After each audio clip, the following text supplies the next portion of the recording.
de nombreuses années le directeur éditorial de la revue d'histoire de la Shoah, du mémorial de la Shoah. C'est également un spécialiste du sionisme, de son histoire politique.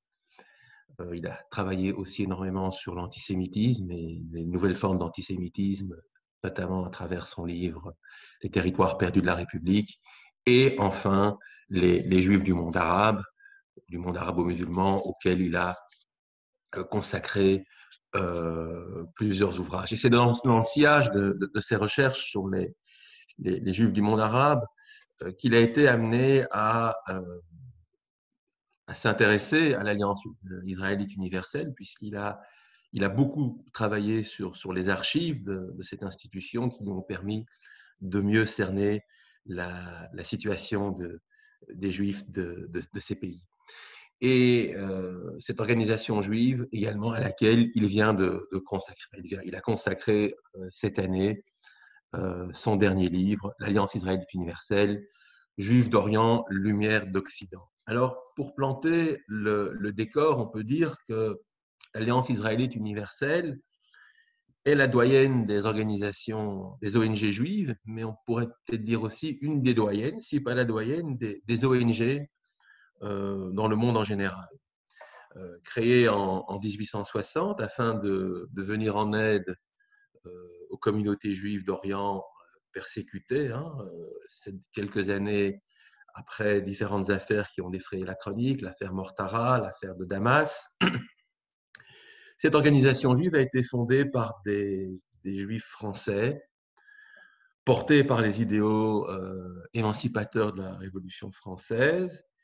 Et très vite, ces juifs français vont réorienter l'action, ou plutôt vont orienter l'action de l'Alliance israélite universelle à travers l'éducation. Et c'est ce qui va en faire, d'une certaine manière, sa marque de fabrique, ils vont créer tout un réseau d'écoles dans ces pays d'Orient et du monde arabe en général. Et ce qui fera la spécificité de l'Alliance israélite universelle, c'est que à travers l'éducation, cette organisation va contribuer à émanciper les Juifs de ces pays. Et ce qui est intéressant, c'est que dans ces pays, il n'y a aucune émancipation politique, mais grâce à l'enseignement qui est dispensé dans ces écoles, ils vont, d'une certaine manière, être émancipés à travers l'éducation. Alors, évidemment, on y dispense un enseignement profane de qualité, mais aussi un enseignement des matières juives qui doit être conforme à cet enseignement profane. Donc, on y enseigne l'histoire juive, mais d'une manière plus critique, plus historique, et aussi on va y enseigner l'hébreu moderne. Et à cet égard, on touche à un des paradoxes de l'Alliance israélite universelle, c'est que cette organisation juive portée par des Français israélites, non sionistes, ou en tout cas qui n'adhèrent pas au projet sioniste, va renforcer l'idée d'une nation juive et donc du courant opposé à eux, le sionisme, puisque en inculquant l'hébreu moderne et en enseignant l'histoire juive, eh bien, ça renforce le sentiment national des Juifs. Alors, je ne vais pas continuer, je vais tout de suite céder la parole à Georges Bensoussan, qui va nous parler pendant plus ou moins 45-50 minutes, et ensuite, vous aurez la possibilité de lui poser des questions. Georges, tu as la parole. Merci beaucoup, merci Sylvie, merci Nicolas pour cette introduction. Alors, tu as un peu déjà défriché le terrain en disant ce qu'a voulu l'Alliance, ce qu'a fait l'Alliance, qu'elle a aussi réussi. Mais je voudrais commencer, moi, de mon côté, par souligner le contraste qu'il y a entre l'état d'esprit des fondateurs de l'Alliance fondamentalement optimiste et le climat intellectuel juif du début du XXe siècle. Je ne parle même pas de l'après-Shoah, mais simplement au début du XXe siècle, on est frappé par le pessimisme de certains grands intellectuels juifs revendiqués comme Martin Buber, par exemple, ou juifs un peu à la marge, comme Stefan Zweig. Ils sont l'un et l'autre, par exemple, animés par la conviction que la condition juive est est menacée, qu'elle est précaire, qu'elle est habitée par un tragique, comme disait Boubert, d'une profondeur insondable. Et alors, on est frappé de constater que 50 ans avant, les fondateurs de l'Alliance, 1860, étaient profondément optimistes, rationalistes, beaucoup d'entre eux républicains. Et il suffit pour cela de lire, alors c'est très long, je ne vais pas vous le lire bien sûr ce soir, le manifeste fondateur du mois de juillet 1860. Mais je voudrais simplement vous en lire quelques lignes qui sont situées à la fin de ce texte. On lisait ceci. Si vous croyez, il s'adresse aux Juifs de France et au-delà d'ailleurs aux Juifs du monde entier, si vous croyez qu'il faut moraliser ceux qui sont corrompus et non les condamner, éclairer ceux qui sont aveuglés et non les délaisser, relever ceux qui sont abattus et non se contenter de les plaindre, défendre ceux qui sont calomniés et non se taire, secourir partout ceux qui sont persécutés et ne pas crier seulement à la persécution. Si vous croyez enfin que l'influence des principes de 1789 est toute puissante dans le monde et que la loi qui en découle est une loi de justice, si vous croyez toutes ces choses israélites du monde entier, venez, écoutez notre appel, accordez-nous votre adhésion, votre concours, l'œuvre est grande et bénie peut-être, nous fondons l'Alliance israélite universelle. Fin de citation. Alors, cet optimisme, il vient d'où? Ces fondateurs de l'Alliance, c'est 17 hommes, fondateurs de l'Alliance à Paris en mai 1860, le manifeste a été concocté 2 mois plus tard, sont profondément des enfants de l'émancipation de 1791, qui est la première émancipation des Juifs sur le sol européen et même dans le monde d'ailleurs à ce moment-là. Ce sont des enfants du siècle des Lumières, donc de la Révolution française, mais aussi, ça c'est moins connu, du saint-simonisme des premières années du XIXe siècle et de la Révolution de 1848. Les fondateurs de l'Alliance en 1860, ils ont entre 30 et 45 ans, ils ont, pour les plus âgés d'entre eux, participé à la Révolution de 1848. Alors, comment est-on passé de cette espérance à l'inquiétude du XXe siècle, à ces désastres? Ça, c'est une question fondamentale, mais avant peut-être de l'aborder tout à l'heure en conclusion, ou alors sinon au moment des questions, je voudrais rapidement expliquer comment ces hommes en sont venus à imaginer la fondation de ce que Nicolas, tu as appelé la première ONG juive, et probablement, tu as raison, la première ONG mondiale, concomitante d'ailleurs de la fondation de la Croix-Rouge la même année, 1860. Le 17 mai 1860 à Paris, au domicile de l'un d'entre eux, Charles Netter, qui est un négociant, ces 17 hommes qui sont jeunes, je l'ai dit, se réunissent. Quel est le but? Le but, c'est de venir au secours des communautés juives menacées et persécutées en tant que juives, à la suite de différentes affaires. Tu as rappelé il y a un instant l'affaire Mortara, 2 ans plus tôt, en Italie, à Bologne, l'affaire de Damas 20 ans plus tôt, mais qui a eu un écho considérable dans toutes les judaïcités du monde, et en particulier dans les judaïcités du monde occidental. Ça, c'est le premier aspect, venir en aide aux juifs opprimés en tant que tels. Le deuxième aspect, c'est également cette idée qu'il faut régénérer les juifs d'Orient, des juifs opprimés. Commencer par les Juifs d'Orient, pourquoi? Parce qu'on a un grand nombre de témoignages qui sont déjà arrivés en Occident à ce moment-là, concernant par exemple les Juifs du Maroc et l'oppression qu'ils subissent de la part du pouvoir musulman, de la part du pouvoir du sultan. Et aussi ces 17 hommes qui se rassemblent pour fonder l'Alliance israélite universelle ont la conviction de parler au nom des Juifs du monde entier. Pourquoi cette conviction? On pourrait penser peut-être un peu grandiloquente. C'est parce que ce sont des Juifs émancipés par la Révolution française et d'une certaine façon, en tant qu'enfants de la Révolution française, ils épousent l'universalisme de la Révolution française, qui s'adresse aux hommes en général et pas aux Français uniquement. Je rappelle que la déclaration de 1789, c'est la déclaration des droits de l'homme et du citoyen et pas la déclaration des droits des Français. Bon. L'appel qu'il lance en juillet 1860 a un retentissement considérable. Alors qu'ils sont 17 au départ, qu'ils ont très peu de moyens financiers, ils n'ont pas de local, ils se réunissent, je l'ai dit, chez Charles Netter. L'appel a un énorme retentissement puisque les adhésions affluent, elles, au point qu'en 1870, 10 ans plus tard, on a 13 000 adhérents déjà. Et le but de l'Alliance, dès les premières années, est très clair, c'est premièrement l'émancipation et le progrès moral via l'éducation en français. L'émancipation, c'est aussi la lutte contre la pauvreté, contre la maladie, etc. En deuxième lieu, deuxième but, promouvoir le soutien aux juifs persécutés en tant que tels, je l'ai dit, ça c'est très important. Et en troisième lieu, alerter les puissances européennes lorsque des violences sont commises contre des juifs. En un mot, servir un peu d'agence d'information, de relais d'information. Alors, il s'agit moins, dans l'esprit des fondateurs de l'Alliance, ces hommes qu'on pourrait qualifier d'intellectuels avant l'heure, 30 ans avant que le mot soit forgé, ce sont déjà des intellectuels. La plupart de ces 17 hommes ne sont pas des négociants ou des banquiers, ce ne sont pas des rabbins, il y a un seul rabbin parmi les 17, ce sont des professeurs, ce sont des avocats, ce sont des ingénieurs. En un mot, ils sont les représentants d'une nouvelle bourgeoisie du savoir qui tranche avec la bourgeoisie de l'argent et avec l'élite du savoir rabbinique. Ils ne sont ni les uns ni les autres. C'est une sorte de nouvelle couche sociale montante qui cherche évidemment à s'imposer, à faire entendre sa voix et peut-être même à prendre le pouvoir. Alors, dans leur esprit, il ne s'agit pas d'aider simplement des pauvres, il s'agit de former des citoyens égaux en droit. C'est donc une philanthropie politique, il ne s'agit pas de faire de la charité, il s'agit de faire de la solidarité sociale. Et avec eux, ils entendent faire en sorte que les Juifs qu'ils vont aider redeviennent des sujets politiques. Le fait est que les hommes de l'Alliance vont participer à certaines conférences internationales dans les années 1880. Bon.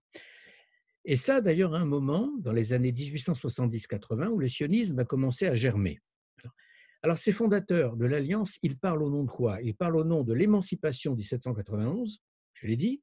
Ils parlent au nom d'une émancipation qui n'est pas totalement achevée 40 ans plus tard. Je rappelle qu'il a fallu pratiquement attendre 1846, c'est-à-dire un demi-siècle après l'émancipation, pour que les Juifs de France soient totalement émancipés. C'est-à-dire que les derniers décrets de ségrégation soient levés. Et donc, c'est à ce moment-là seulement qu'on peut les dire émancipés. Et alors, qu'est-ce que ça signifie être un Juif émancipé dans le monde en 1860? Ça signifie bénéficier d'une condition privilégiée et très marginale. Pourquoi? Parce qu'on estime qu'en 1860, le monde compte environ 5 millions de Juifs. Et sur ces 5 millions de Juifs, on estime que 400 000 à peine bénéficient des droits civiques égaux à leurs concitoyens. 400 000, c'est-à-dire moins de 10%. Les Juifs français font partie de cette petite élite. Alors, qu'est-ce que la matrice intellectuelle de ces hommes qui veulent émanciper les Juifs d'Orient et émanciper les Juifs tout court et en leur venir en aide, à la suite des grandes affaires qu'on a rappelées il y a un instant? La matrice intellectuelle de ces hommes, c'est la Révolution française. Ce sont intellectuellement profondément des enfants de la Révolution et des enfants de la Déclaration des droits de l'homme de 1789. C'est une génération qui est née après la Révolution, qui a donc connu que l'émancipation, elle n'a jamais connu l'Ancien Régime.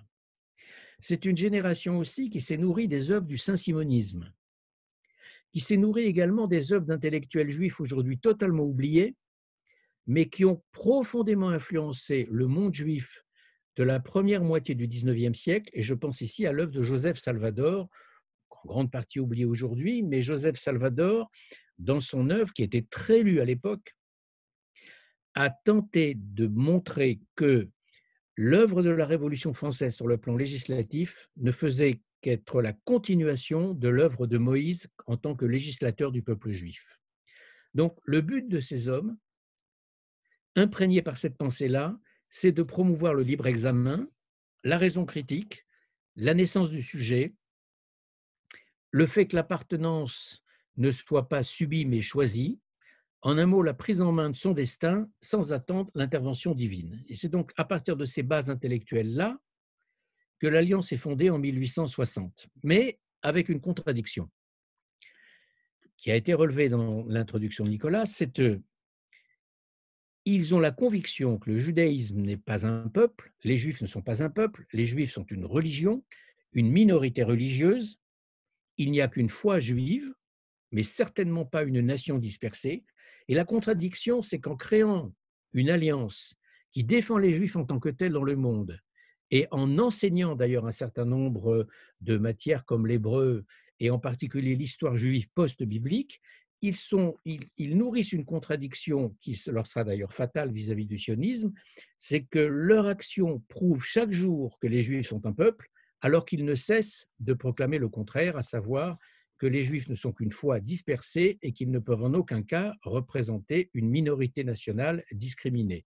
Une communauté religieuse discriminée, oui, une minorité nationale, non. Bon. Voilà, c'est une contradiction qu'ils traîneront avec eux sans jamais la résoudre jusqu'à la Seconde Guerre mondiale marquée d'ailleurs par un antisionisme militant. Alors, concrètement maintenant, qu'est-ce que c'est que l'Alliance à partir de 1860? Très vite, ces hommes comprennent que pour aider, pour émanciper, il faudra en passer par l'école.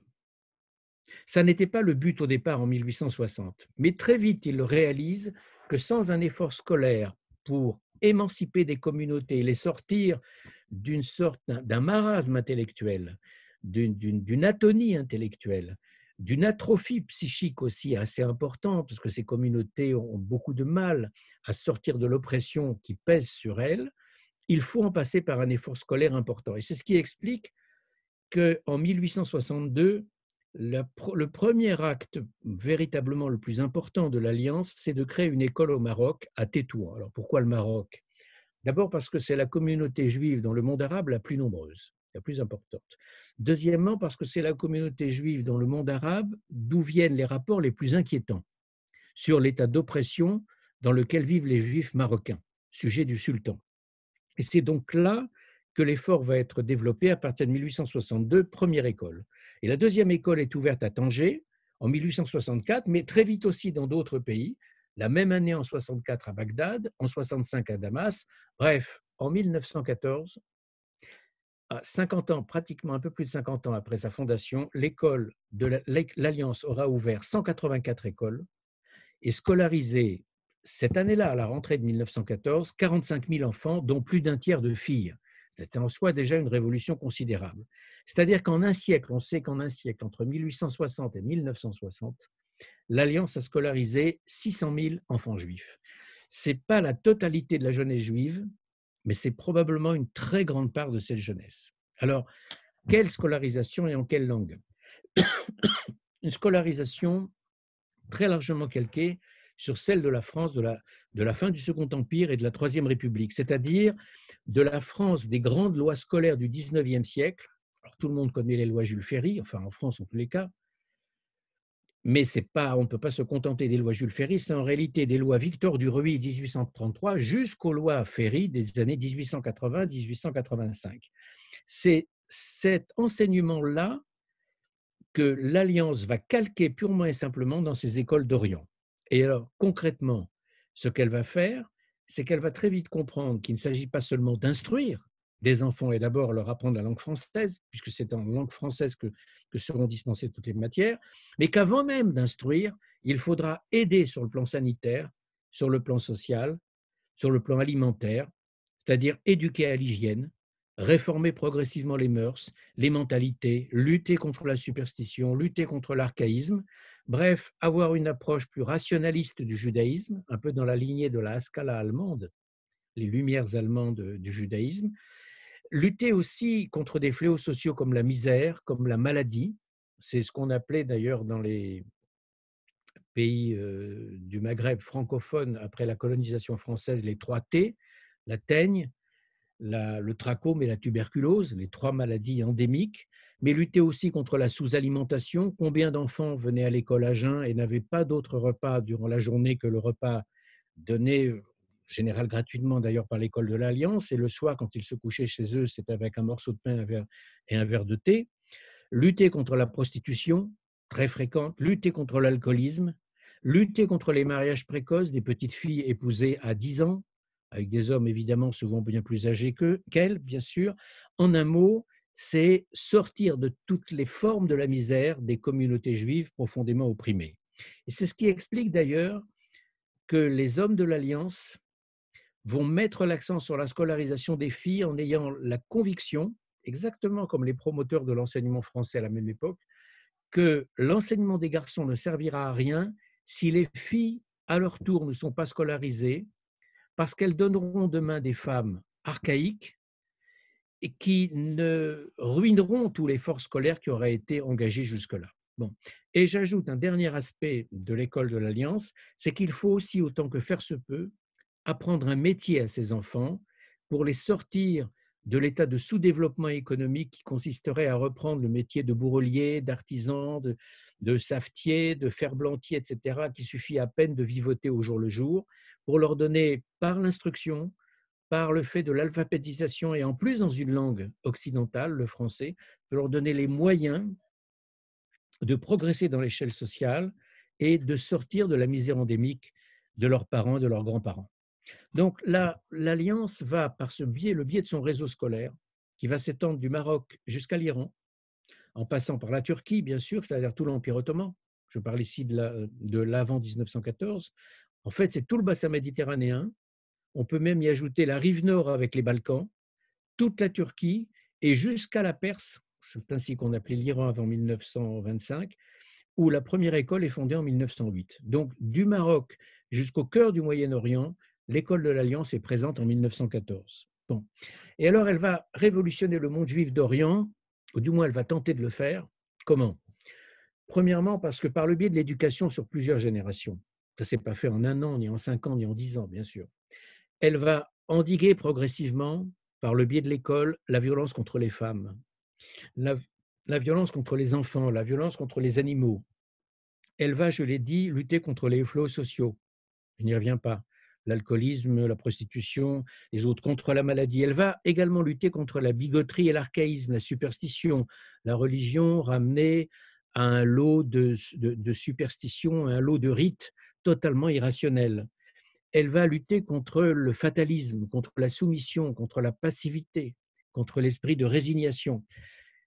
Et en faisant cela, l'école de l'Alliance va heurter de front une institution de base du monde arabo-musulman qui est le statut de dhimmi, c'est-à-dire le statut de protégé. Et là, il y a un contraste frappant entre ce message inspiré par l'Alliance, un message de raison, de libre examen, de respect de l'habeas corpus, et le statut de dhimmi qui est caractérisé par la violence. C'est une protection qui n'a de protection que le nom. En réalité, c'est une protection soumission.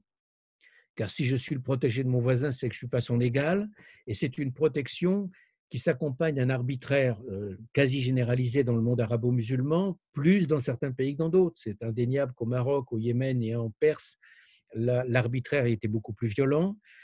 C'est une protection qui s'accompagne d'un climat de soumission de la part du juif, de crainte, de fatalisme. En un mot, c'est le destin, mektoub, comme on dit dans ces pays-là. Et à partir de ce moment-là, évidemment, il n'y a rien à attendre du sort et rien à attendre de la majorité musulmane.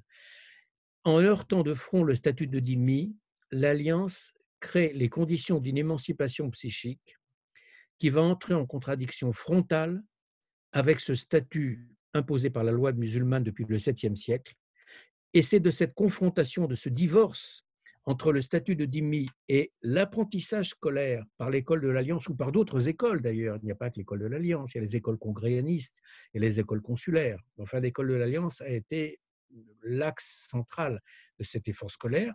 C'est par le biais de ce développement scolaire inspiré des Lumières de l'Occident que la contradiction, à un moment donné, va exploser et entraînera le divorce entre ces communautés et finalement, accéléré par le conflit israélo-arabe, le départ de ces communautés, souvent après la Seconde Guerre mondiale. Bon.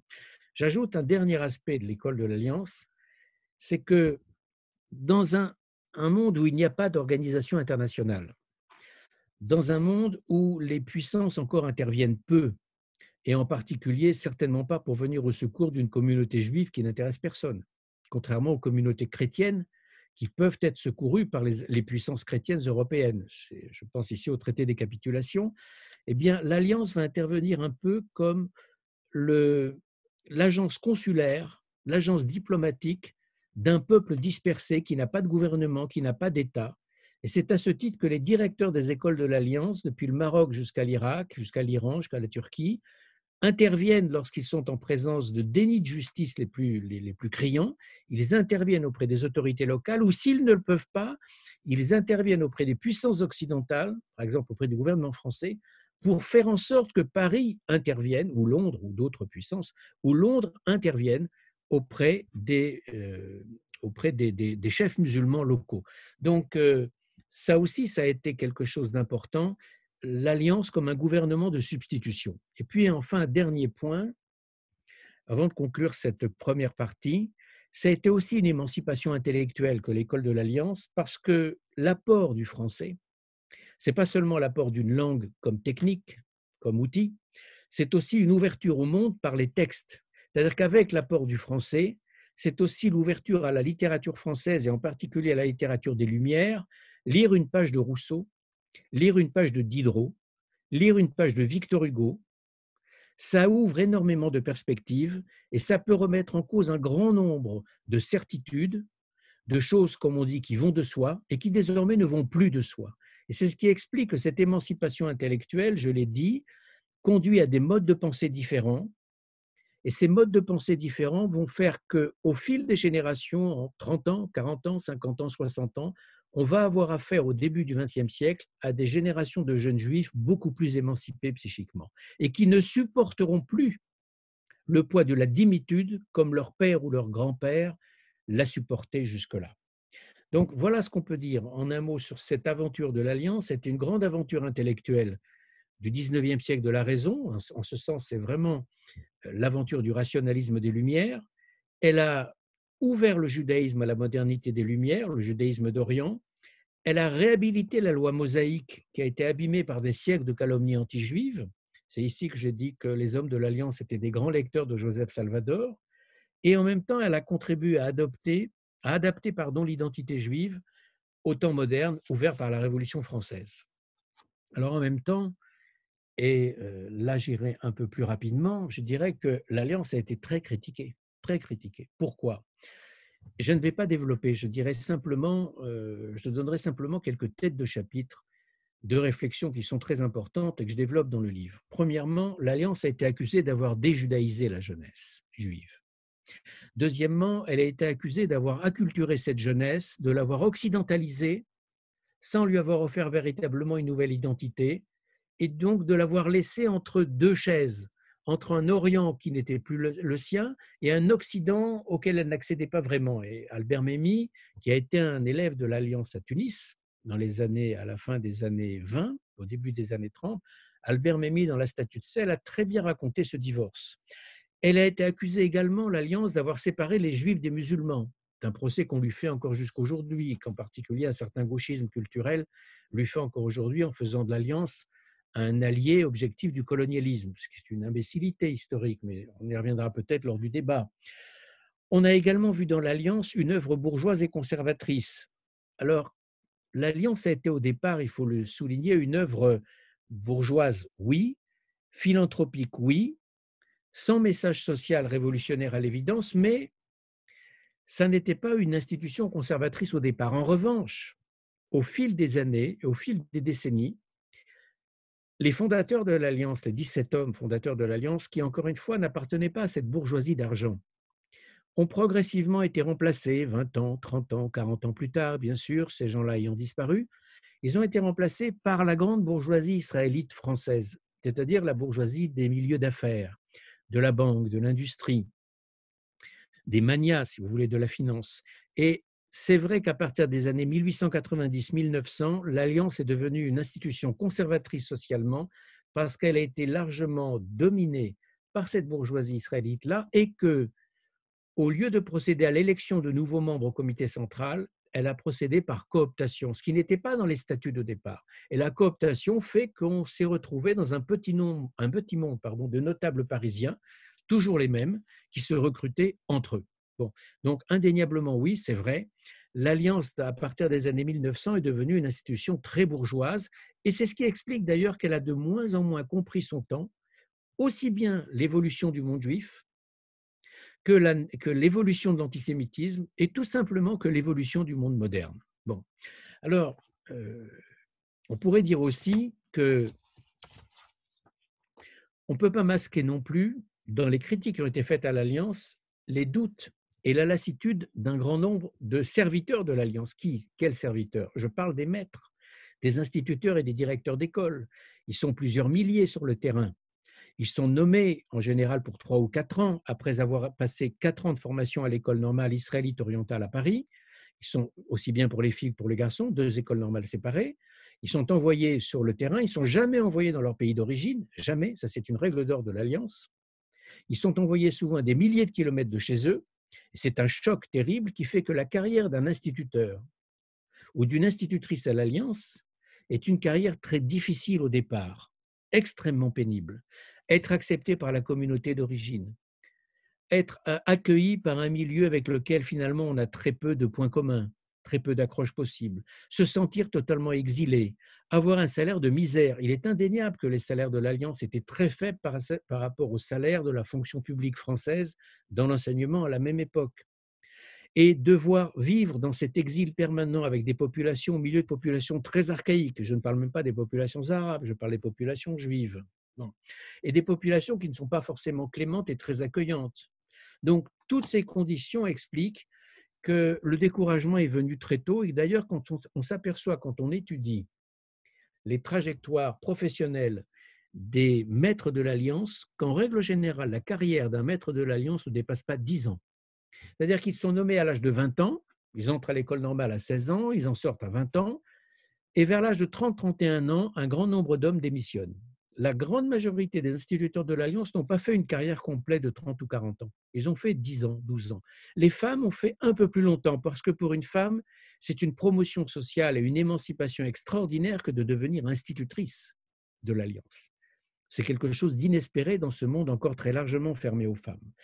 Donc, en un mot, il y a eu des frustrations, des difficultés. D'autre part, il y a eu également des doutes récurrents sur la mission de l'Alliance. Par exemple, tous les maîtres de l'Alliance savent que la scolarité est discontinue, qu'un grand nombre d'enfants font une partie de l'année, puis un jour ils disparaissent, puis ils reviennent 2 mois après, que beaucoup d'enfants ne font pas les 4 ans de scolarité, ils font 2 ans, ils font 3 ans. Rares sont ceux qui terminent les 4 ans. Qu'en un mot, il y a beaucoup de déconvenues, que l'Alliance se heurte à une contradiction, laquelle, en formant des enfants, en les instruisant, en leur donnant un diplôme, une instruction minimale, on espère les retenir sur place et former les cadres des communautés juives de demain. Eh bien, c'est l'inverse qui va se produire. C'est qu'en formant des jeunes diplômés, ces jeunes diplômés se retrouvent au chômage et finalement, ils n'auront d'autres possibilités pour assurer leur avenir que de quitter le pays en question. C'est-à-dire que l'Alliance, à son corps défendant, va encourager l'émigration, ce qu'elle ne voulait pas, évidemment. Elle voulait au contraire retenir cette jeunesse-là sur place. Les meilleurs vont partir, ce qui ne va faire qu'appauvrir les communautés juives locales. Bon. Sans compter que face au grand tournant de l'histoire du 19e et du 20e siècle, l'Alliance à Paris, le siège est à Paris, l'Alliance à Paris va se trouver désarmée. C'est-à-dire qu'à partir d'un certain moment, en gros aux environs des années 1900 et même 1890, au moment de l'affaire Dreyfus, on a le sentiment que les dirigeants de l'Alliance comprennent de moins en moins leur époque. Par exemple, quand émerge l'antisémitisme racial au début des années 1920, 1910, 1920 et même avant déjà, avant la guerre de 14, avec l'antisémitisme racial à l'allemande ou à la française, Vacher de la Pouge et les autres.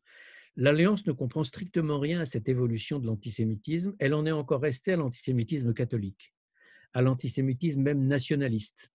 Mais l'antisémitisme de type biologique, elle ne le comprend pas. Quand émerge le nazisme, elle ne comprend strictement rien à ce qui est en train de se passer.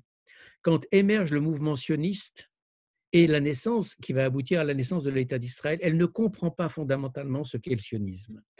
Et il y a quelque chose aussi qui l'empêche de voir cette évolution noire du monde contemporain à partir des années qui précèdent la Grande Guerre, c'est que son optimisme foncier, d'une certaine façon, devient un obstacle. Par exemple, sur l'antisémitisme, elle est convaincue que l'antisémitisme est un archaïsme, un résidu des sociétés anciennes qui va finir par disparaître avec l'émancipation et avec l'instruction. Elle ne comprend pas que l'émancipation génère une nouvelle forme d'antisémitisme et que l'émancipation, qu'elle considère comme la solution, est en réalité pour les antisémites le problème.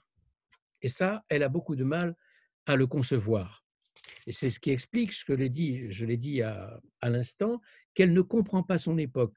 Elle ne comprend pas que le juif émancipé individuellement ne se voit plus comme collectivité, ce qui est normal, mais que l'antisémite, lui, continue à le voir comme un collectif.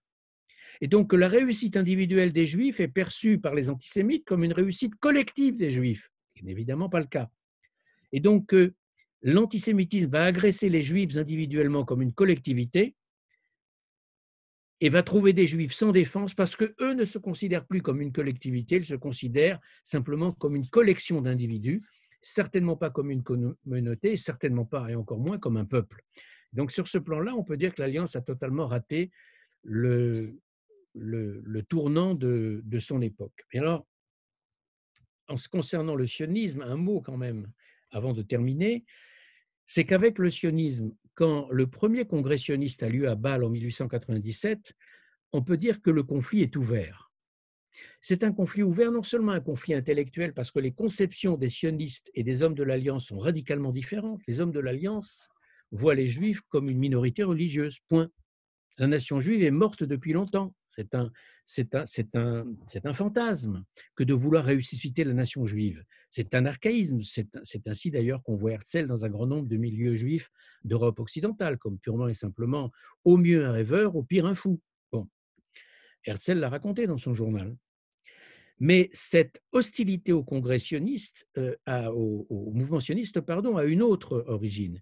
C'est une concurrence sociale, c'est-à-dire que très vite l'Alliance comprend que sur le terrain, en Orient, du Maroc jusqu'à l'Irak, le sionisme lui fait de la concurrence auprès de la jeunesse juive.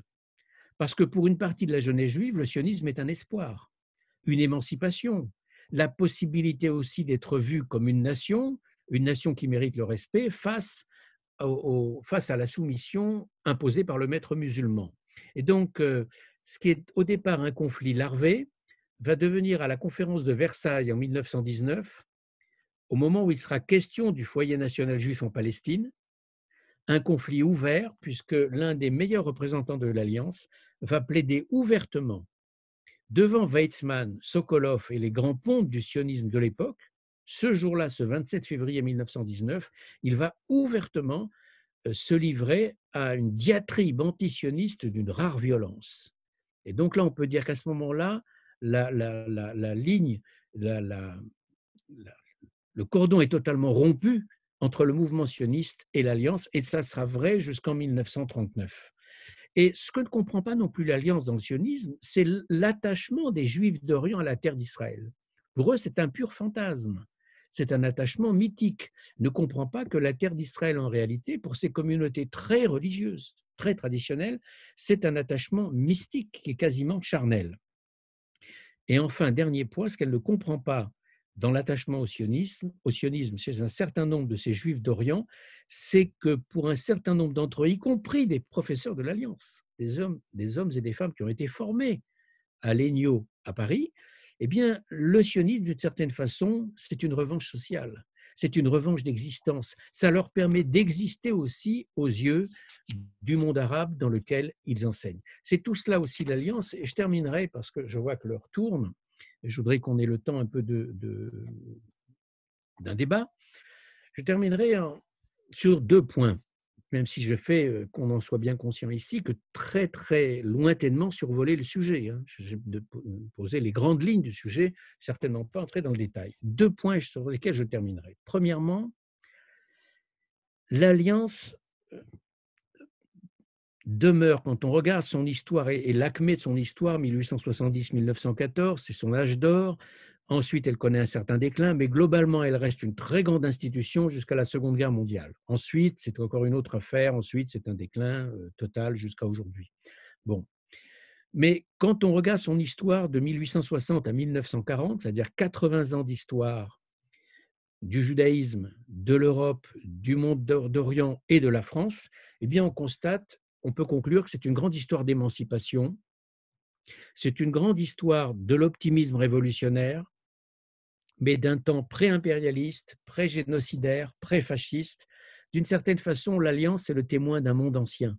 C'est le témoin d'un monde où on entrevoyait encore un avenir heureux. C'est, je dirais presque, pour reprendre le titre du film de Renoir, c'est le témoin d'une grande illusion, l'Alliance. Ça n'empêche pas qu'elle a réussi à certains égards et qu'elle a très bien réussi même. Bon.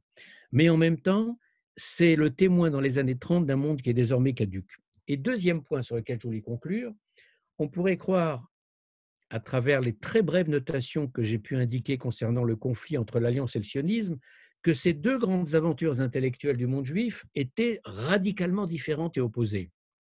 Ça n'est pas si simple.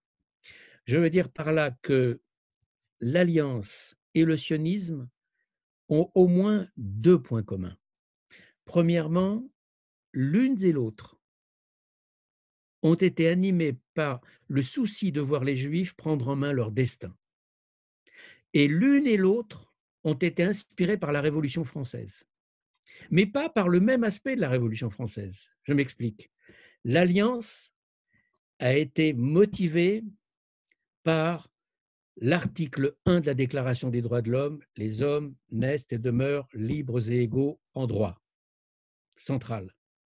Mais les sionistes, eux, sont animés par un autre aspect de la Révolution française, c'est l'aspect national, l'autodétermination des peuples, la libre disposition du destin de chaque peuple et la liberté pour chaque peuple de prendre son destin en main.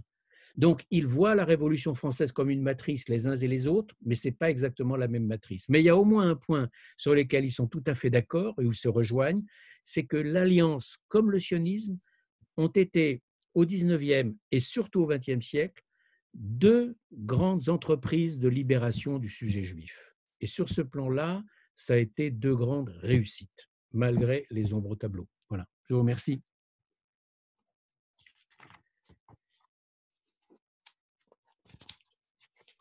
Bien, merci Georges pour cet exposé fort intéressant. On va peut-être tout de suite passer aux questions, si certains d'entre vous, Sylvie, je ne sais pas comment il faut procéder, comment ils peuvent s'annoncer. Peut-être lever la main et alors on va ouvrir leur micro. Ah ben voilà, Oui. là Georges, je vais activer son micro. Oui, Voilà. bonsoir Monsieur Bensoussan. Ma question est, quel est le but actuellement de l'Alliance? Le but de l'Alliance aujourd'hui? Aujourd'hui, oui. Bon, alors, l'Alliance s'est recentrée sur deux pays, quasi exclusivement deux pays, la France et Israël. Ce n'était pas du tout le but des fondateurs. Les fondateurs ne prétendaient pas travailler en France, bien sûr, ils prétendaient travailler auprès du judaïsme d'Orient. Et ce qu'ils appelaient la Terre Sainte, ce qu'on appelait la Terre Sainte à l'époque, la Palestine, enfin, c'était surtout la Terre Sainte dont on parlait à l'époque, la Terre Sainte, c'était une branche de leur activité, mais marginale. Bon, il se trouve que par les mouvements d'indépendance de tous les pays concernés, les gouvernements ont voulu nationaliser leur système d'enseignement, parfaitement normal. Donc, enseigner dans la langue nationale, avec des maîtres qui avaient la nationalité du pays où ils enseignaient. Donc, l'Alliance a été obligée de fermer ses écoles les unes après les autres. Toutes ont été nationalisées. Ce qui fait qu'aujourd'hui, des 184 écoles de l'Alliance en 1914, il en reste à peine 20, mais elles sont toutes situées en France et en Israël. Alors, il reste 2 ou 3 écoles, je crois, au Maroc, mais elles sont fréquentées essentiellement par des élèves musulmans, pour la bonne raison qu'il y a presque plus de juifs au Maroc, il y a 3000 juifs. Il y en avait 280 000 à la fin de la Seconde Guerre mondiale. C'est tout ce qu'on peut dire. Il y a une école de l'Alliance également à Genève, c'est tout. Il y en avait au Canada, elles ont fermé aussi, voilà. Donc, l'Alliance n'a plus du tout la fonction qu'elle avait au 19e et au 20e siècle. La fonction qu'elle avait au 19e et au 20e siècle, c'était d'apporter les lumières françaises à l'Orient. Aujourd'hui, la fonction qu'elle a en Israël, par exemple, où il y a un réseau de l'Alliance très important, à Jérusalem et dans d'autres villes, c'est d'apporter les lumières françaises à la jeunesse israélienne, et surtout à la jeunesse israélienne francophone, bien sûr. Et en France, de maintenir une éducation juive solide, en particulier à travers l'enseignement de l'hébreu. Joël, Kotek? Vous m'entendez? Oui. Oui. Bonjour Georges, la question que je te pose, Oui. tu nous parles effectivement d'une ampleur extraordinaire, 184 écoles au moment de son acmé. Alors finalement, c'est un budget colossal, donc Oui. c'est étonnant. Donc je suppose que ce n'est que de l'argent privé, c'est ma première question. Alors qui sont ces grands donateurs? Et la deuxième question, est-ce qu'il y a un équivalent britannique ou allemand, ou est-ce que c'est vraiment une caractéristique de la France de comprendre que l'éducation est fondamentale pour émanciper les gens? Est-ce qu'il y a un réseau scolaire d'un autre pays, un réseau scolaire juif d'un autre pays que justement la France? Alors pour l'argent, l'Alliance a lancé un appel en juillet 1860 à souscription. Et il y a eu au départ 1000, 2000, 3000, et puis je l'ai dit en 1870, 13 000 souscripteurs. On arrive en gros en 1914 à environ 35 000 souscripteurs. Souscripteurs, ça veut dire donner de l'argent. Donc ils donnent de l'argent. Ce sont des cotisations très modestes, très très modestes. Je crois que la cotisation était de 5 francs par an. C'est très peu, hein. 5 francs, pour vous donner une idée, en 1914, 5 francs, c'est une journée de salaire d'un ouvrier parisien bien payé. Ce n'est pas le Pérou. Hein, bon. C'est donc pas là-dessus que va compter l'Alliance. Elle va compter beaucoup sur les philanthropes. Elle va compter beaucoup sur les grands mécènes des communautés juives. Et là, il y aura beaucoup d'argent qui viendront. Donc, pas des sociétés ordinaires, mais de grands philanthropes qui ne sont pas seulement français. Alors, parmi les Français, il y a bien sûr tous les mécènes juifs français que l'on connaît, mais en particulier l'un d'entre eux qui est un peu oublié aujourd'hui, qui était Maurice de Hirsch. Maurice de Hirsch, c'est l'homme de la colonisation juive en Argentine. Mais tu devrais te voir toi-même dessus. J'ai pas le son. Je sais pas comment. Oui, mais se voir toi-même dessus. Oui, mais je. Vous entendez? Ouais, Ah, il n'y a plus d'image là. Allez, on va... J'ai perdu Joël. Vas-y, Georges. Oui. Alors, donc, les grands donateurs, les Maurice de Hirsch a énormément donné d'argent à la fin des années 1890-1900. Ce n'est pas seulement donc l'homme de la colonisation d'Argentine, c'est l'homme qui a beaucoup aidé l'Alliance. C'est la famille Rothschild, c'est beaucoup d'autres familles également qui ont beaucoup aidé de façon directe ou indirecte. Ce sont des donateurs aussi d'autres pays, en particulier donateurs allemands. Il y a une caractéristique qui est peu connue, c'est que sur les 33 000 ou 35 000 à peu près sociétaires de l'Alliance en 1914, 13 000 sont des citoyens allemands. Les Allemands ont constitué une part importante de la donation des donateurs de l'Alliance et de la structure même de la clientèle de l'Alliance. Donc l'argent vient de là pour l'essentiel. Et est-ce qu'il vient de fonds publics? Il y a eu quelques subventions, oui, de l'instruction publique française. Pourquoi? Parce que le Quai d'Orsay, la diplomatie française a très vite compris que l'Alliance pouvait être un relais de l'influence française en Orient. Et le Quai d'Orsay a fait en sorte que le ministère de l'Instruction publique, discrètement, finance en partie certaines écoles de l'Alliance. Alors, ça s'est surtout fait pour le Maroc, ça ne s'est pas fait pour d'autres écoles, mais à partir de 1928, la France, l'instruction publique française, va prendre en charge le plus gros du budget des écoles du Maroc. Alors, les écoles du Maroc, ce n'est pas un détail, c'est pratiquement un quart, sinon un tiers des écoles de tout le réseau de l'Alliance. C'est quand même considérable. Alors, est-ce qu'il y a eu, pour répondre au deuxième volet de la question de Joël, est-ce qu'il y a eu d'autres réseaux de type anglais, allemand, autrichien, etc.? Non. Non, mais l'Alliance est ouverte aux souscripteurs du monde entier et les souscripteurs français sur les 35 000 souscripteurs sont très, très peu nombreux, à peine 5 à 6 000. Donc, il y a eu beaucoup de souscripteurs allemands, je l'ai dit, autrichiens, anglais, etc. Ils ont participé par ce biais. Il n'y a pas l'équivalent de réseau d'écoles juives allemandes, autrichiennes ou anglaises de même importance dans le monde à cette époque-là.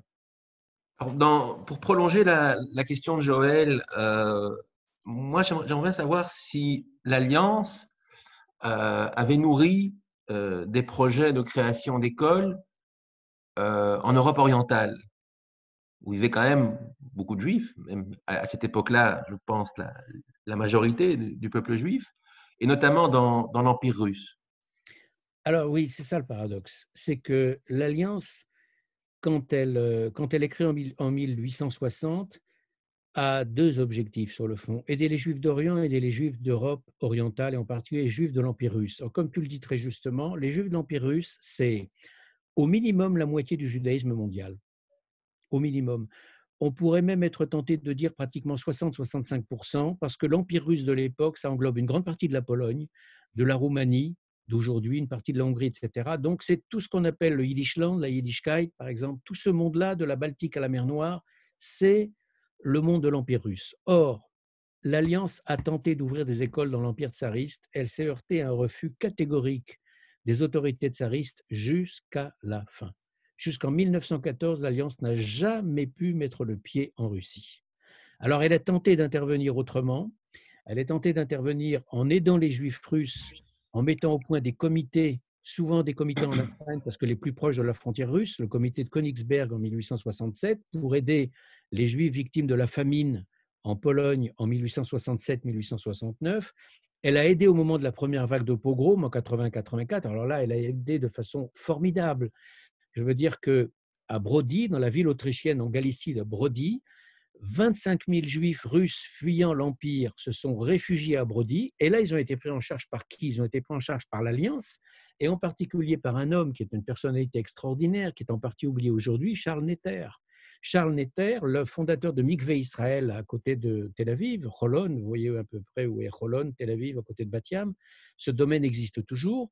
C'est lui le fondateur en 1870 de la première école d'agriculture, et c'est lui que l'Alliance envoie en 1882 à Brody de faire un véritable travail humanitaire avant l'heure, une ONG humanitaire avant l'heure, pour canaliser ce flot de détresse, ce flot de réfugiés, les nourrir, les vêtir, attendre l'hiver et surtout leur trouver une destination.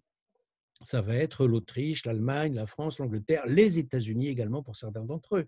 Donc c'est par le biais de l'aide, mais pas seulement par le biais de l'aide, par le biais aussi de l'information au moment des violences pogromistes. Par exemple, quand éclate la première et deuxième vague de pogrom avec Kishinev en 1903, l'Alliance, par le biais de son bulletin, elle diffuse un bulletin mensuel, j'appelle tout simplement le bulletin de l'Alliance Réalité Universelle, par le biais de son bulletin, diffuse des nouvelles qu'elle a récoltées par ses informateurs dans l'Empire russe, des nouvelles des persécutions au monde entier. Elle les fait connaître au monde entier. Et donc, l'Alliance a joué autant qu'elle le pouvait un rôle d'aide auprès des Juifs russes, mais sans jamais pouvoir mettre le pied en Russie.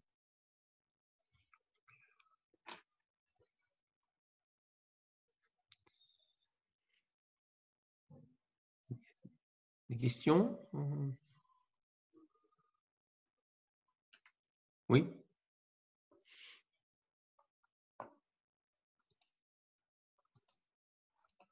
Attendez, on ne vous entend pas. C'est celui de Maxime Lelouch, Sylvie. J'essaye de l'activer, mais je n'y arrive pas. Alors, je vais essayer autrement. Pourquoi? Peut-être qu'il essaye lui-même. Il doit essayer lui-même d'activer le son parce que je n'y arrive pas. Voilà. On vous entend, allez-y. Parfait, ça va.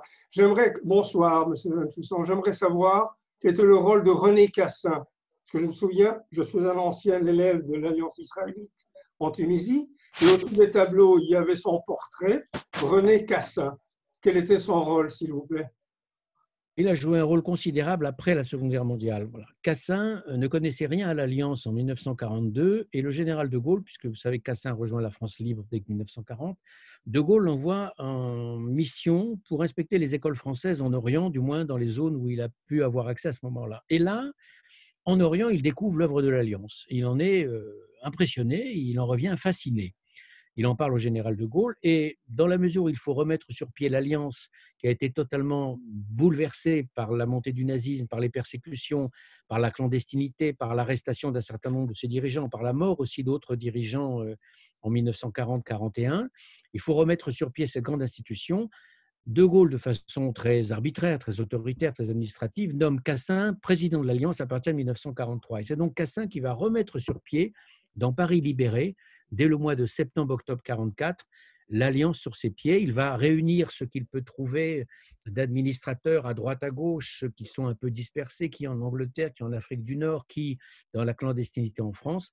Il va réunir un premier conseil d'administration, une sorte de premier comité central. Il va remettre l'Alliance sur ses pieds et c'est lui qui, avec d'autres, va rédiger ce manifeste de novembre 1945, qui est un très beau texte, un texte aussi beau que le manifeste fondateur du mois de juillet 1860, 85 ans plus tôt. Et c'est lui qui va également opérer le tournant du sionisme de l'Alliance, parce qu'autant l'Alliance était antisioniste avant 1940 et surtout avant 1935, et autant avec René Cassin, il y a une claire compréhension du monde d'aujourd'hui et après le désastre qu'est la Shoah, dont il parle d'ailleurs dans le manifeste de novembre 1945, l'Alliance ne peut plus rester sur des positions devenues totalement caduques, devenues totalement obsolètes. Donc c'est l'homme de la renaissance de l'Alliance jusqu'à je crois qu'il a quitté l'Alliance en 1968, quelque chose comme ça. Enfin, il est resté pratiquement 20 ans, 25 ans président de l'Alliance. C'est l'homme du renouveau de l'Alliance, mais d'une alliance, je l'ai dit tout à l'heure pour répondre à une autre question, très rétrécie. rétréci sur quelques pays seulement. Enfin, ça a mis du temps, ça ne s'est pas rétréci du jour au lendemain, bien sûr. Merci. On vous entend, allez-y. Ah, je peux parler. Oui, Oui. bonsoir, Monsieur Bensoussan. Bonsoir.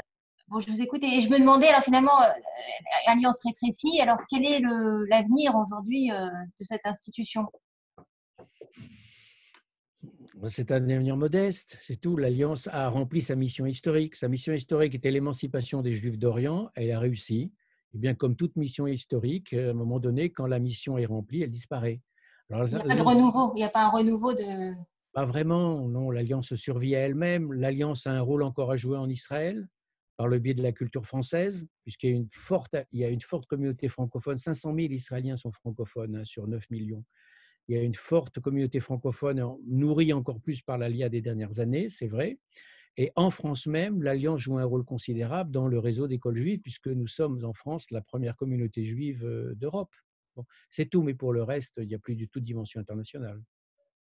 Ok, merci. Ça ne veut pas dire que l'Alliance a échoué. L'Alliance, au contraire, a réussi d'avoir disparu. Vous voyez le paradoxe. La mission est remplie. La mission est remplie, exactement.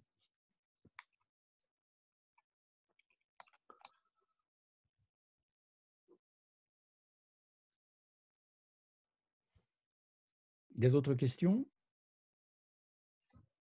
Oui. De nouveau, j'arrive pas à activer le monsieur… Joël, désactive-toi. Monsieur Godlevitch, peut-être. Voilà, on voilà, l'entend. Monsieur Godlevitch a réussi. Voilà. Est-ce que la Belgique a joué un rôle dans l'Alliance? Vous me posez une bonne question, là, que je suis bien en peine de répondre.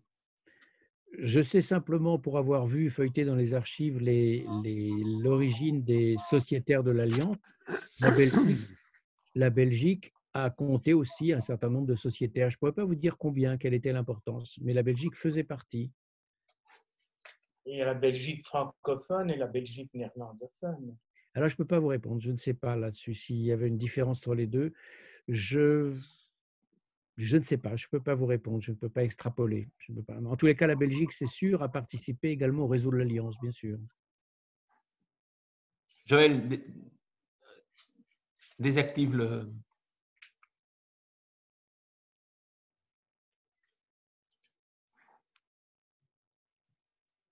Voilà. Georges, est-ce qu'on pourrait faire un parallèle avec les écoles de l'Ort?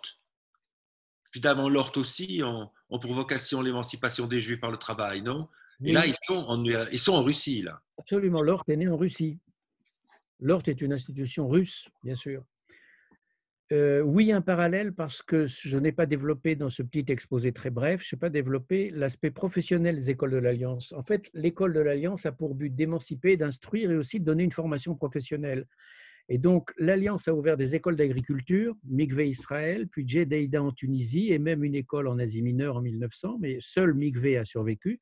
Mais l'Alliance a ouvert aussi des écoles professionnelles pour apprendre un métier dans un grand nombre de pays où elle était installée, et les premières à Jérusalem en 1882, puis ensuite un peu partout, à Salonique, il y avait une forte communauté juive à Salonique, on le sait, mais au Maroc aussi, où elle formait en gros, chaque année, dans les années 1900, l'Alliance formait en gros 1000 enfants juifs à un métier qui avait un certain avenir, qui n'était pas un métier condamné à disparaître, comme souvent les métiers des parents. Alors oui, il y a un parallèle avec l'Ort, bien sûr, dans ce domaine. Mais le gros de la formation dispensée par l'Alliance n'aboutissait pas à une formation professionnelle. Vous coupez mon micro, là. Je ne sais pas.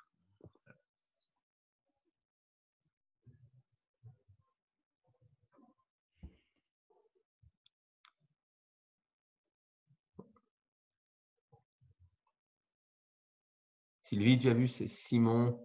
Il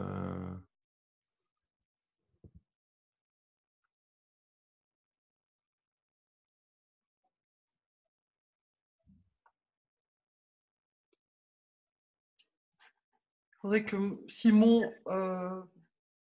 Monsieur Simon active son micro. Je ne sais pas s'il va trouver. Alors, ce que je vais faire autre chose.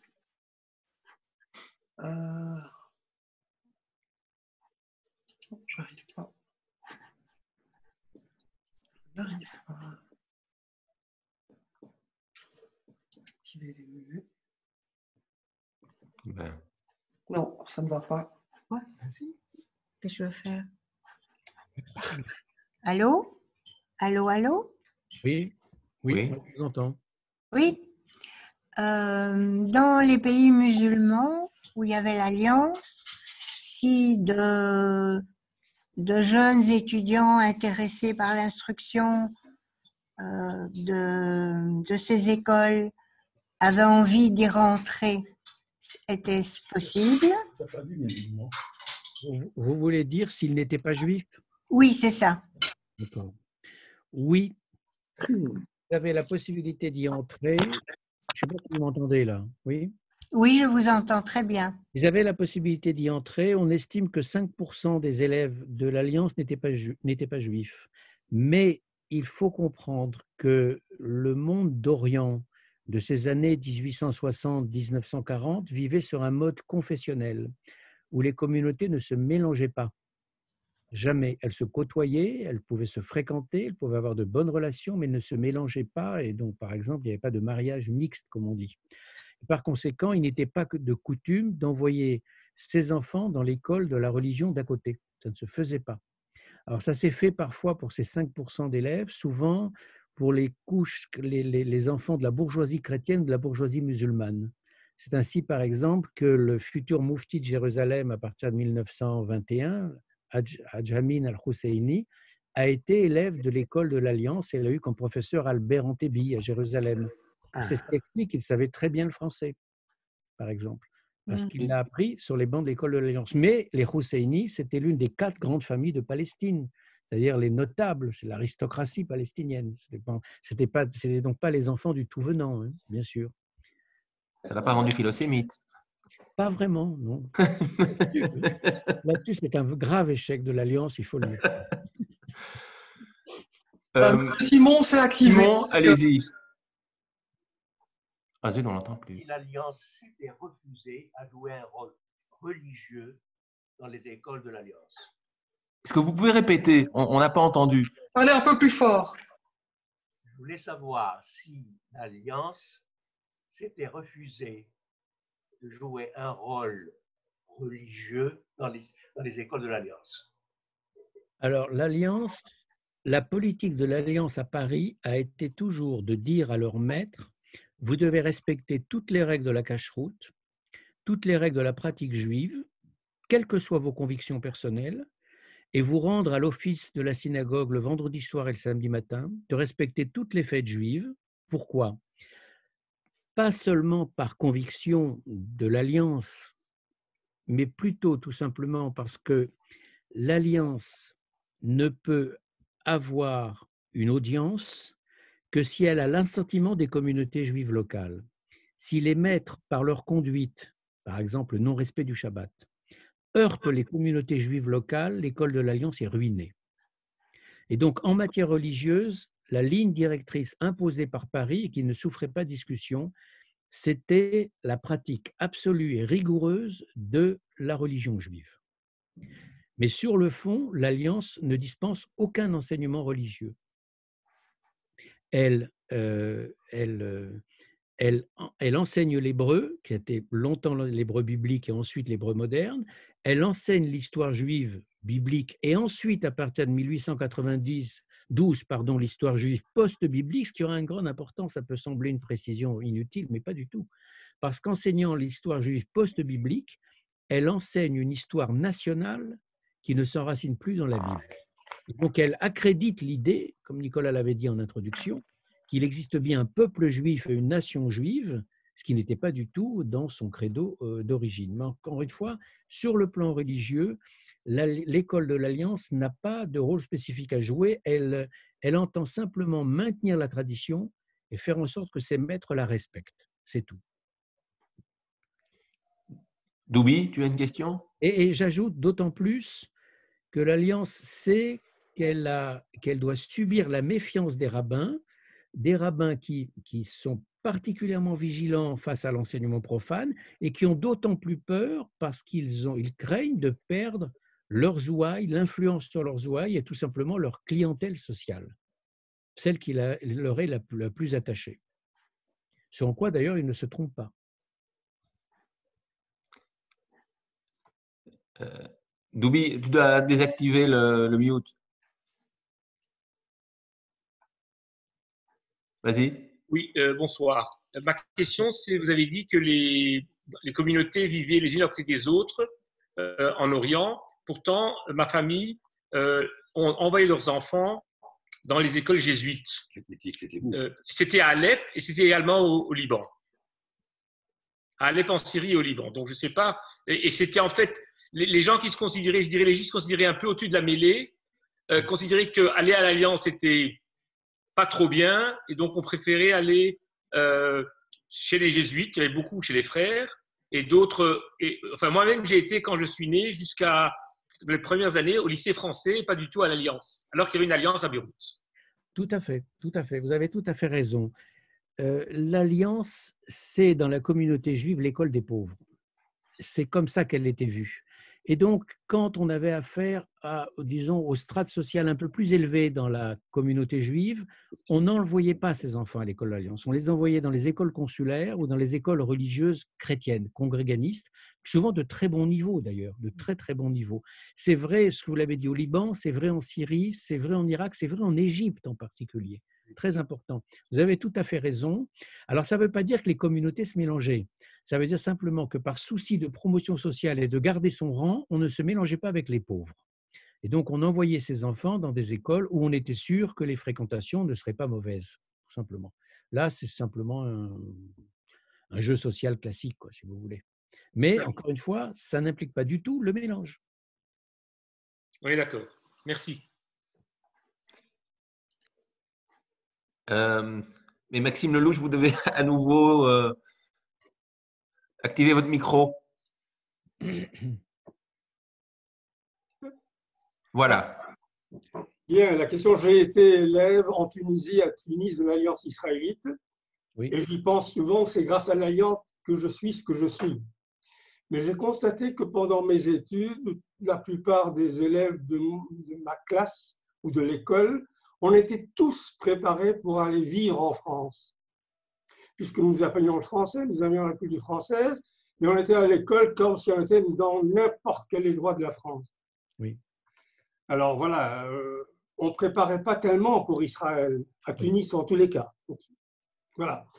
Et c'est comme ça que j'ai eu la chance de pouvoir m'intégrer beaucoup plus facilement en France d'abord et puis en Belgique, grâce à l'Alliance qui m'a formé. Alors, vous avez tout à fait raison. L'école de l'Alliance n'avait certainement pas pour but d'envoyer les jeunes juifs en terre d'Israël. Encore une fois, l'école de l'Alliance est radicalement, officiellement anti-sioniste. Elle n'a pas pour but d'envoyer en Israël, certainement pas. Mais l'école de l'Alliance, par ce bain de culture française par lequel elle a imprégné toute cette jeunesse juive de Tunisie ou d'ailleurs, et vous êtes un très bon exemple, comme Albert Memmi par exemple, elle a incité forcément à un moment donné, quand on arrivait à un certain niveau de connaissance et de formation, à aller jusqu'en France même. C'est ce qui s'est passé avec Memmi, ce qui s'est passé avec vous et avec beaucoup d'autres. Ce qui fait que, comme je l'ai dit dans mon exposé tout à l'heure, l'école de l'Alliance est arrivée à ce paradoxe qu'elle avait pour but d'enraciner la jeunesse juive locale sur place et qu'elle a abouti au contraire, à le faire partir les meilleurs éléments vers la France en règle générale, puisque c'était la langue d'enseignement. Tout à fait. Et c'est d'ailleurs ce qui explique le grief qu'on a souvent fait à l'Alliance d'avoir acculturé la jeunesse juive, de l'avoir déjudaïsée, de l'avoir francisée, de l'avoir en un mot coupé de ses racines. C'est un reproche qui lui a souvent été fait. Oui. Enfin, je suis reconnaissant à l'Alliance en tous les cas. Oui, mais je comprends très bien. Et comme beaucoup d'anciens élèves de l'école. J'y pense très souvent. Du reste, j'ai acheté votre livre et je le lis et je le parcours souvent. Merci. Merci à vous.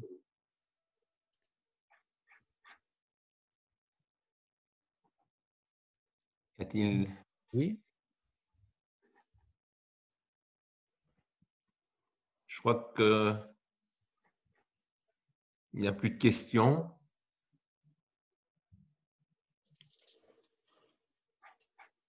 Alors, on peut clôturer? Ah, si. Voilà, pardon.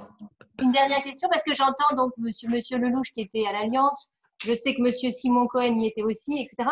Est-ce qu'il y a une sorte de congrégation des gens de l'Alliance, enfin une union, une association des anciens de l'Alliance?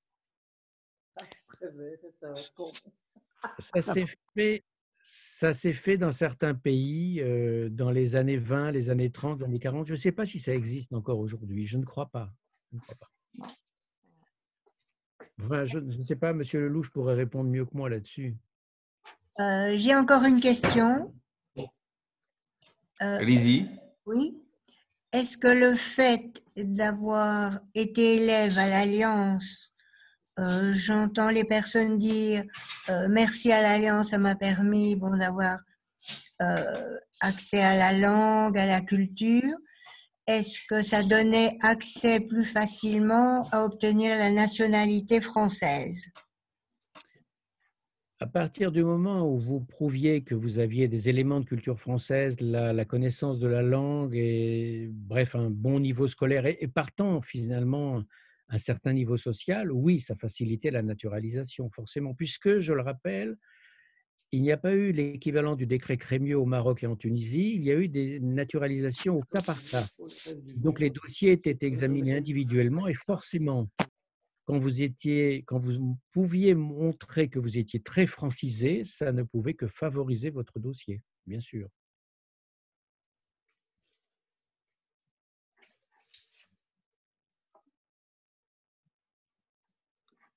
Bien.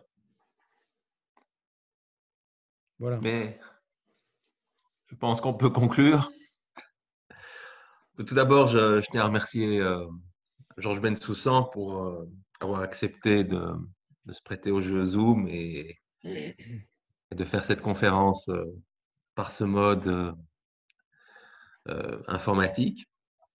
Et ce qui était intéressant, c'était aussi d'avoir ces anciens d'école qui apportent ce témoignage sur ce qu'a été et ce qui représente encore pour eux cette école. Et je pense, au-delà de cette école, cette institution atypique, comme Georges l'a expliqué, qui a rempli sa mission historique. Et c'est comme ça que quand on a un succès, parfois, eh bien, on est souvent victime de son succès. Et en tout cas, c'est une institution qui méritait d'être qu'on s'y intéresse, car c'est vrai, comme Georges l'avait dit, elle a souvent, parfois, on essaye de lui attribuer un certain nombre de défauts, où on a tendance à mettre en exergue ces défauts, et notamment cette caractéristique du franco-judaïsme, ce côté des juifs israélites qu'on regarde parfois aujourd'hui avec un certain dédain, un certain mépris. Mais je pense que, comme Georges l'a expliqué, la mission qu'elle a accomplie est remarquable et extraordinaire et méritait qu'on en parle. Voilà. Je vous remercie tous pour votre attention et je vous souhaite une bonne soirée. Et je tiens à vous rappeler que, mais là je donnerai la parole à Sylvie pour vous rappeler les prochaines conférences Zoom ou même non Zoom. La prochaine conférence Zoom, ce sera dans une semaine exactement. Nous recevrons Gérard Inger, qui est le vice-président du CRIF, et c'est Elie Barnavi qui sera le modérateur de cette conférence. Donc voilà, sinon, prochaine conférence au CCLJ, ce sera un atelier ténois de Delphine Orviller, ce sera lundi, dans nos murs, au CCLJ, mais c'est complet. Et donc, je sais que le lendemain, elle donnera un atelier ténois en ligne. Donc, il y a moyen de trouver le lien pour le lendemain, pour se connecter, pour les déçus de ce lundi. Voilà. Merci beaucoup, en tout cas, pour cette soirée. Merci beaucoup, Georges Bensoussan. C'était vraiment très, très intéressant. Et merci, Nicolas, d'avoir modéré cette soirée. Merci à tous. Et à bientôt. À bientôt. Merci beaucoup. Merci. Au revoir. Merci beaucoup. Bonne soirée.